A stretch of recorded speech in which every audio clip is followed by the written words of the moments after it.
Have you ever felt like you're just a convenience store in someone's life? Open 24/7, always there when they need something, but forgotten the moment they walk out the door? If so, you're not alone. This is the reality of conditional relationships, where people only reach out when they need something.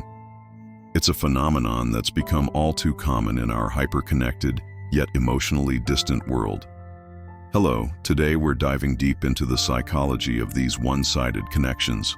As a therapist who's spent years unraveling the complexities of human relationships, I've seen firsthand how these dynamics can slowly erode our self-worth and emotional well-being.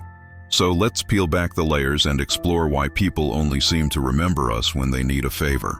You know, it's funny how technology has made us more accessible than ever, yet true connection seems harder to come by. We carry around these pocket-sized portals to the entire world, but somehow, we've confused availability with genuine connection. It's like having a fridge full of food but still feeling hungry. The nourishment we crave isn't just about proximity, it's about quality. Think about it. How many times have you received a message from someone you haven't heard from in ages, only to find out they need a favor? Maybe it's a colleague asking for help with a project at the 11th hour, or an old friend who suddenly remembers your existence when they need a place to crash. In these moments, it's not your company they're after, it's your utility. This is the crux of transactional relationships. They're not built on mutual care or genuine interest in each other's lives. Instead, they're conditional, existing only when one party has something to gain. It's as if some people have an internal Rolodex, flipping through until they find the right resource for their current need. And in that moment, you're not a friend or a loved one. You're a means to an end. But why do we accept this treatment? Why do we allow ourselves to be used like a Swiss Army knife, pulled out only when someone needs a specific tool? The reasons are complex and often rooted in our deepest insecurities. For many of us, the fear of rejection is paralyzing. We'd rather be used than be alone. We tell ourselves, at least they thought of me, even if it's only when they need something. It's like being invited to a party, not because you're wanted there, but because they need someone to bring the chips.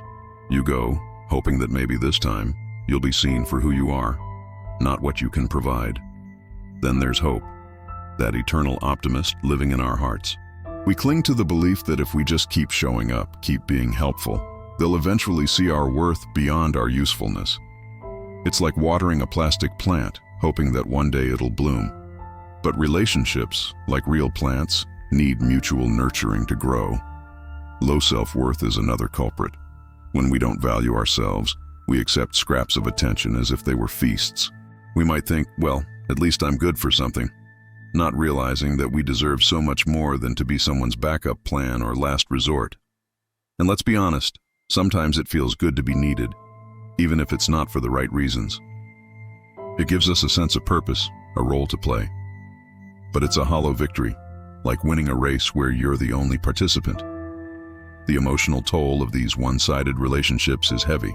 It's a slow burn, eating away at our self-esteem and leaving us feeling used, invisible, and unimportant.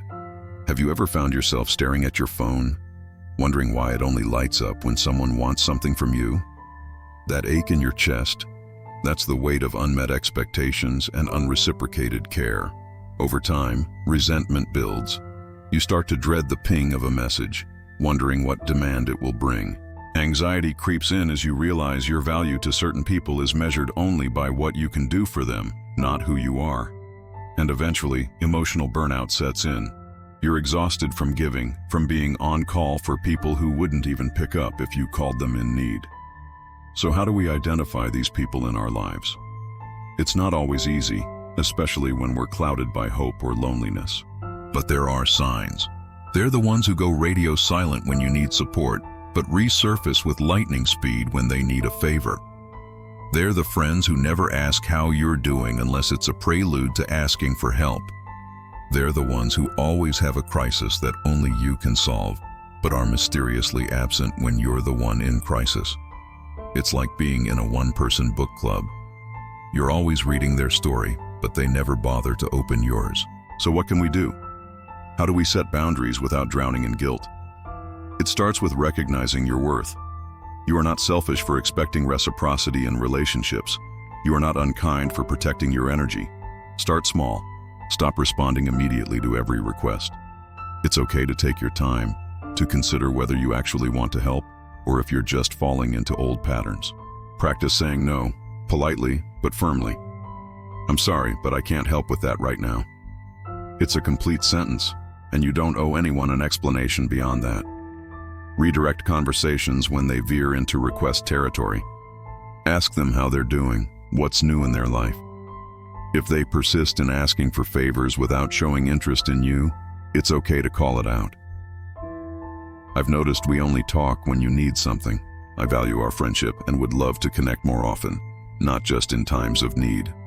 Remember, you're protecting your peace, not their expectations. It's not your job to be everyone's solution, and it's okay to prioritize relationships that fill your cup rather than drain it. As we wrap up, I want you to reflect on your relationships. Are they balanced? Do you feel seen and valued for who you are, not just what you can do? Real connections are built on mutual presence, shared experiences, and reciprocal care. They're not about convenience or utility. They're about genuine human connection. You deserve relationships that nourish your soul, not just ones that use your skills. You are worthy of friends who call to share good news, not just to ask for favors. You are deserving of love that sees you, all of you, not just the parts that are useful. So, I challenge you. Take stock of your relationships. Nurture the ones that are mutual, and have the courage to set boundaries with those that aren't. It might feel uncomfortable at first, but remember, your worth is not determined by your usefulness to others. Have you experienced these kinds of conditional relationships? How did they make you feel, and what did you do about it? Share your stories in the comments below. Your experiences might just help someone else recognize and address similar patterns in their own life. Remember, you are more than what you can do for others. You are valuable, you are worthy, and you deserve relationships that reflect that truth. Until next time, take care of yourself, and don't be afraid to expect the same care from others that you so freely give. Thank you for joining me on this journey of self-discovery and emotional growth.